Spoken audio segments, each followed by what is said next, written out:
All right, Mary, we are excited. We are closing by the end of day one. I know that we've said this a few times, but it's exciting, and we're meeting all sorts of interesting people.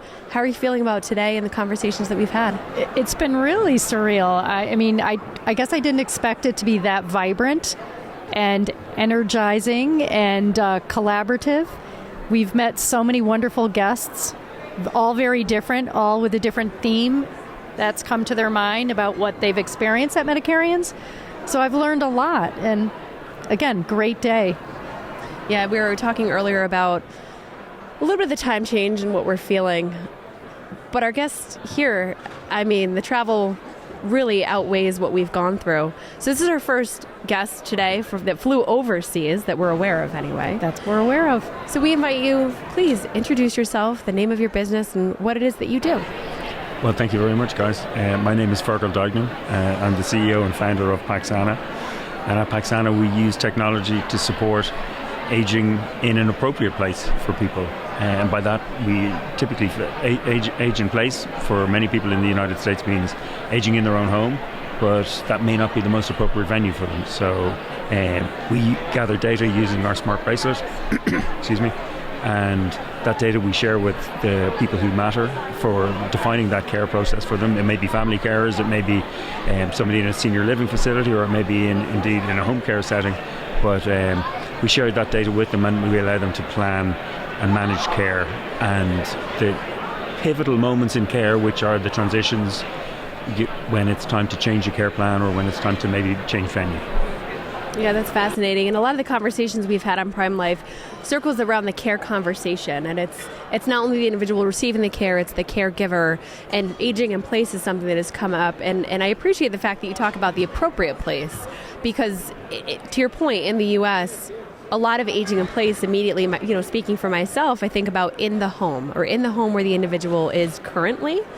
And going through different adventures in our own personal life, we know that the home is not always the best answer. So I think that having that conversation and bringing that to the forefront is really important.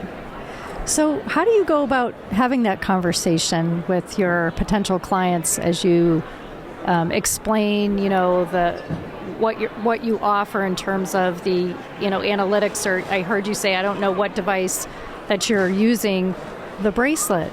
Yeah, I thought I heard you say that. So can you tell us, even though maybe folks can't see this bracelet that I'm holding, tell us a little bit about this device and how it's utilized, and why is it helping seniors and their family Sure. and their caregivers?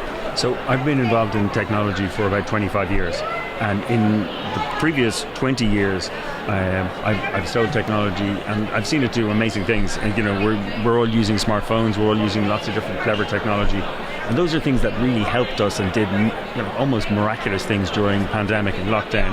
Everyone used their smartphone. We delivered virtual care service, virtual medicine over using technology.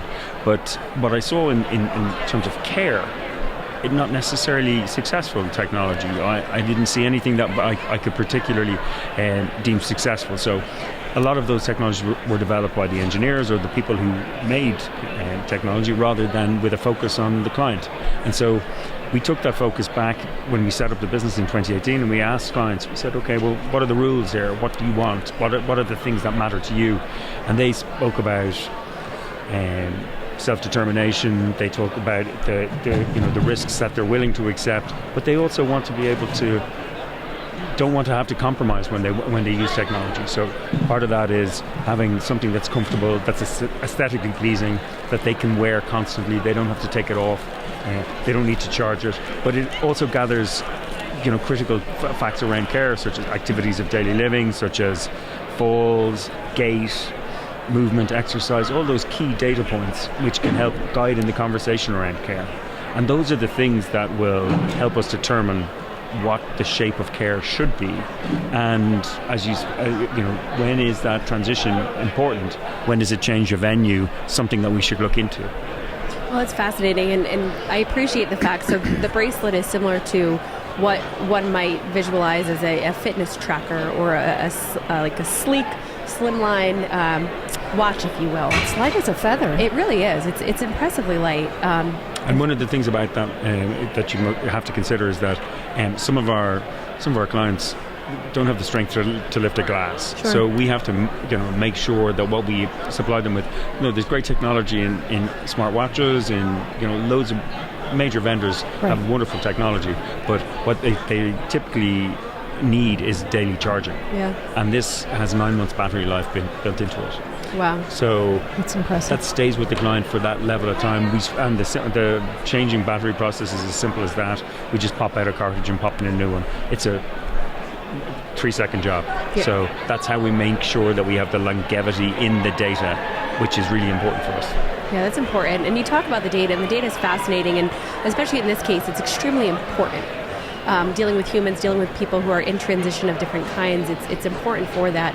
Now, who's the recipient of the data? Is there a dashboard piece to this as well? So there's a number of different ways to do this, and one of the things that what defines PacSana is it's a data gathering tool. The business rules that our customers use to define where that data goes is at their discretion. But we are a business-to-business model, so if we support a home care customer and they use PacSana devices to gather data for some of their clients, and they determine that the family carers are responsible for that data, and they create the ink that governs that relationship, that's what they'll do, and that's what they do. So many times it's going to be family carers who are looking at this data. But there are others that in senior living, for instance, that may say, in actual fact, we want to use this data, but we want to use it as an assessment tool and a management tool. So we're not we don't have an ability to do 24/7 monitoring. So we're going to maintain that data footprint internally, and we're going to keep it as a closed garden. It's fascinating. It is fascinating. I have to say, I do love my job. Yeah, I mean, I can see why, and I keep looking at that bracelet, and I'm marveling at how light it is, and when you pulled the battery off with a snap and snapped it back in. So you're here at Medicarians. What have you found interesting? I know you just got here technically, with your long trip that you had to endure, but what's the vibe for you here? And why did you want to come here for this? I came here for a number of reasons, because there's two things, as you're aware, in the United States, there's two sides of the continent, and they're somewhat different sometimes. There is the East Coast, which has a certain business rules, and there's the West Coast, which may have different ones. So I spent a lot of time in the East Coast, around Boston, Connecticut, and so on. So we work really closely with some senior living people, as folks, and some home care people. And I wanted to see what the general ecosystem was like out here. And Medicarians is a brilliant conference, and a lot of really top talent here, and some brilliant speakers.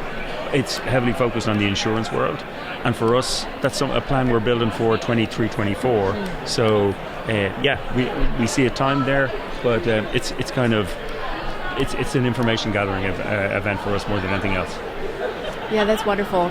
And we always like to ask the question as we wrap up our conversation, what is your why? You could be doing many things every morning when you wake up, and you choose to do this important work. Why is that? So the why, it's a story more than anything else. It's about when I know that somebody is lonely and confused and worried, and they're on their own somewhere that they don't want to be, or they don't understand, and why do we not have technology that makes that problem easier? And we can't always fix a problem, but the technology we have should not make that problem worse. It should make it better.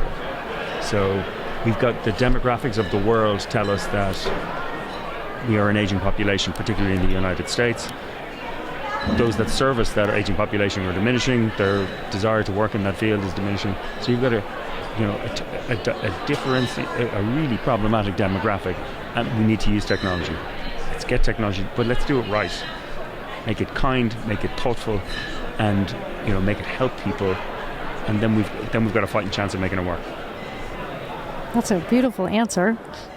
Love it. And if people want to learn more about you and your business, what is the best way for them to contact you?